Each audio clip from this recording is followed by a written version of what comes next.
ओम नमः शिवाय शिवजी सदा सहाय। ओम नमः शिवाय गुरुजी सदा सहाय। गुरुजी के चरणों में कोटि कोटि नमन। जय गुरुजी संगत जी। कैसे हैं आप सभी? स्वागत है आप सभी का फ्रेग्रेंस ऑफ गुरुजी चैनल पर और मैं हूं आपके साथ मनीषा। संगत जी, आज प्रस्तुत है आपके लिए दिव्य आभा अध्याय 33, जिसका शीर्षक है जागृति। यह जर्नी शेयर की है श्रीमती जोगा चीमा जी ने, जो कि चंडीगढ़ से हैं। तो चलिए संगत जी शुरू करते हैं। श्री गुरु ग्रंथ साहिब जी की कुछ पंक्तियों से अध्याय की शुरुआत करते हैं। जे सो चंद उगे सूरज चढ़े हजार, इत्थे चानन हुंदियां गुरु बिन घोर अंधियार। जय गुरु जी। 1995 में मेरे भाई ने गुरुजी से मेरा परिचय करवाया। पहली बार मैं उनके चरण स्पर्श कर ही रही थी कि उन्होंने मुझे जतिंदर कहकर संबोधित किया। मैं चकित रह गई, क्योंकि यह मेरा औपचारिक नाम होते हुए भी कोई मुझे इस नाम से नहीं पुकारता है। सब मुझे मेरे छोटे नाम जोगा से संबोधित करते हैं और मेरा यह औपचारिक नाम केवल मेरे घनिष्ठ परिवार वालों को ही पता है। मैंने इसे संयोग समझकर टाल दिया। जब मैं अगली बार गुरुजी से मिलने गई तो मुझे विश्वास था कि तर्क सिद्ध हो जाएगा। मैं योग मुद्रा में अपने चक्षु बंद कर गुरुजी के सामने बैठी थी। अचानक मुझे प्रतीत हुआ कि मैं पृथ्वी से ऊपर उठकर वायु में तैर रही हूँ। स्वतः मेरे दोनों हाथ पृथ्वी को छूने के लिए किनारे आ गए और मुझे एक झटका लगा। जब मैंने गुरुजी को देखा तो वह मुस्कुरा रहे थे। मुझे आभास हुआ कि उन्होंने ही विश्वास जागृत करने के लिए यह किया था। आज तक मुझे वह वायु में तैरना याद है। जय गुरु जी। 3 वर्ष की आयु से मुझे अस्थमा रहा था और पिछले 30 वर्षों से मैं प्रतिदिन रोग की अवस्था के अनुरूप विभिन्न मात्रा में 5 से 30 मिलीग्राम तक स्टेरॉयड की गोलियां खाती आई थी।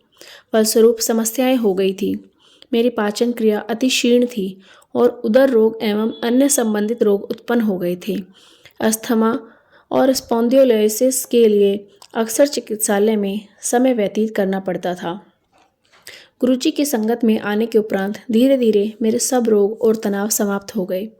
प्रत्येक संगत में आकर मुझे और अधिक शांति मिलती थी। कुछ ही दिनों में गुरु कृपा से मैं अपने आप को सामान्य अनुभव करने लगी और रोग का उपचार बिना किसी औषधियों या तप के हुआ। केवल लंगर और आस्था से ही मैं स्वस्थ हो रही थी। कुछ वर्ष पूर्व मेरे पति ने अपने अभिलेखन केंद्र के लिए कीमती स्विस मशीनें ली थीं। व्यवसाय में अड़चनें थीं और मशीनों की अति आवश्यकता थी, पर व्यावसायिक ध्वनि केंद्र के लिए उन्हें आयात करने में बहुत अधिक और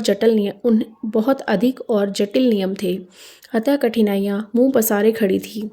फिर अचानक ही उस विदेशी कंपनी से कोई सज्जन आए और उन्होंने मेरे पति से मिलकर थोड़े से वार्तालाप के बाद आयात करने में सहायता कर दी।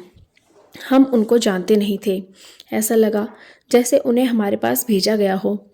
व्यवसाय में उत्पन्न कठिनाइयों को दूर करने के लिए हम गुरुजी के आभारी हैं। जय गुरु जी। संगीत के स्वर। एक अवसर पर एक प्रसिद्ध पंजाबी गायिका गुरुजी की संगत में गाने के लिए आ रही थी। गुरुजी ने मेरे पति को उनका कार्यक्रम अभिलेखित करने को कहा। उस स्थल पर संगीतकार के यंत्र पहले से ही लगे हुए थे। जब मेरे पति ने गुरुजी को इस बारे में बताया तो उन्होंने उन्हें संगत में बैठकर संध्या का आनंद लेने को कहा।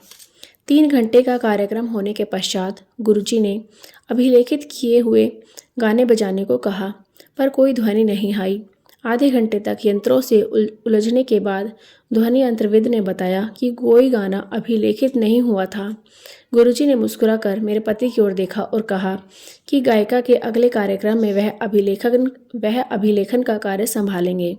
गुरु कृपा से संगीत का वह टेप जो मेरे पति ने अभिलेखित किया था प्रत्येक संगत में बजाया जाता है।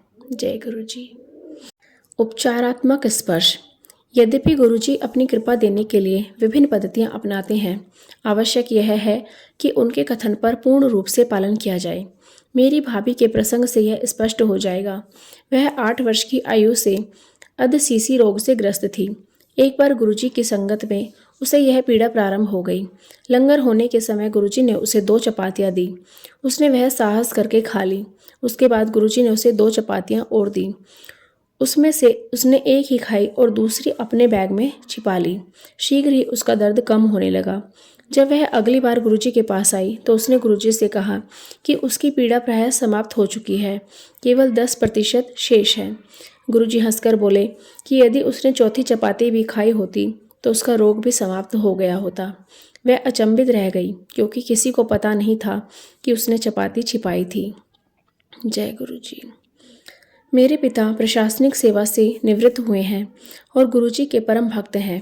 एक दिन वह मेरे भाई के साथ संगत में गए। गुरुजी ने मेरे भाई को बाजार से 51 रुपये के पान के पत्ते लाने को कहा।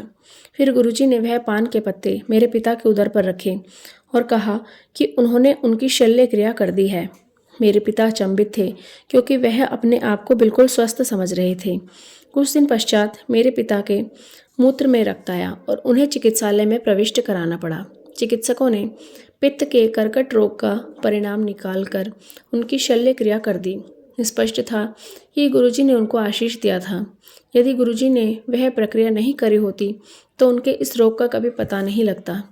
गुरुजी ने इस प्रकार से उनके रोग का पता लगने से पूर्व ही उनका उपचार कर दिया था। जय गुरुजी। एक अन्य अवसर पर गुरुजी ने एक ऐसे व्यक्ति जो उनसे कभी मिले नहीं थे का उपचार कर हमें भाव-विह्वल कर दिया। हमें कुत्तों से प्रेम है, अतः हमारे घर में पशु चिकित्सक आते रहते थे। एक दिन जब वह घर आए तो चिंतित लगे। उनके ससुर तृतीय श्रेणी के कर्कट रोग से पीड़ित थे। वह और उनकी पत्नी उनसे मिलने चिकित्सालय जा रहे थे। मैं बाहर अपने पति की प्रतीक्षा करती हुई उनकी पत्नी से मिली। यद्यपि न इससे पहले उसने गुरुजी के बारे में सुना था और ना ही उनको जानती थी। मैंने उसे गुरुजी का एक छोटा चित्र दिया। वह अपने पिता के लिए कुछ भी करने को तैयार थी। उन्होंने वह संभवतः अपने पिता की कमीज़ की जेब में या तकिए के नीचे रख दिया, जैसा मैंने उनको कहा था। उस रात्रि उनके पिता की अवस्था बिगड़ी, पर अगले दिन उनमें आश्चर्यजनक सुधार आया और 4 दिन में वह चिकित्सालय से घर आ गए। ऐसा लगा कि किसी ने उनके रोग को खींचकर बाहर निकाल दिया था, क्योंकि उनकी पीठ में एक गड्ढा सा बन गया था। हमारी खुशी का ठिकाना नहीं रहा जब वह संगत में आए। उनके ससुर ने जब मुझे धन्यवाद दिया तो मैंने उन्हें गुरुजी का धन्यवाद करने को कहा। जय गुरुजी। मेरे अमरीकी बच्चे। पाठशाला में पढ़ते हुए मेरे बच्चों को गुरुजी अमरीकी कहकर पुकारते थे। हमें इसका कारण समझ नहीं आता था। बच्चों के मन में विदेश जाने की ना तो कोई रुचि थी और ना ही कोई योजना, परंतु वह तो भविष्य देखते हैं। आज मेरा बड़ा पुत्र कनाडा में है और छोटे को कैलिफोर्निया की एक शिक्षा संस्था में प्रवेश मिला है। गुरुजी ने मेरे बच्चों के अध्ययन में भी सहायता करी। उनकी दया से मेरे छोटे बेटे को कंप्यूटर विज्ञान परीक्षा में राज्य में द्वितीय स्थान प्राप्त हुआ। आज के युग में धोखा, संदेह और नकारात्मकता बहुत अधिक है। रोग हर स्थान पर हैं। गुरुजी से मिलकर मैं भाग्यशाली हूँ। उन्होंने जीवन के कष्ट और समस्याएं दूर कर विश्वास, स्वास्थ्य और अध्यात्म दिया है। इससे हम जीव और परम की अति सुंदर विधियों को समझ पाए हैं। गुरुजी के अद्भुत भाव से प्रत्येक अनुयायी को उनके समक्ष विशिष्ट होने का आभास होता है और प्रत्येक दिन उनकी कृपाओं से परिपूर्ण होता है। जय गुरुजी। अनंतम शुक्राना गुरुजी।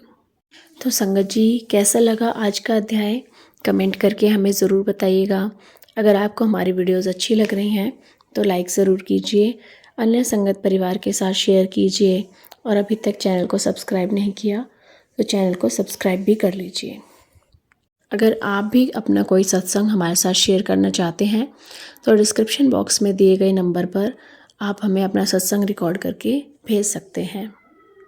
चलिए संगत जी, आज के अध्याय की समाप्ति करते हैं मंत्र जाप के साथ।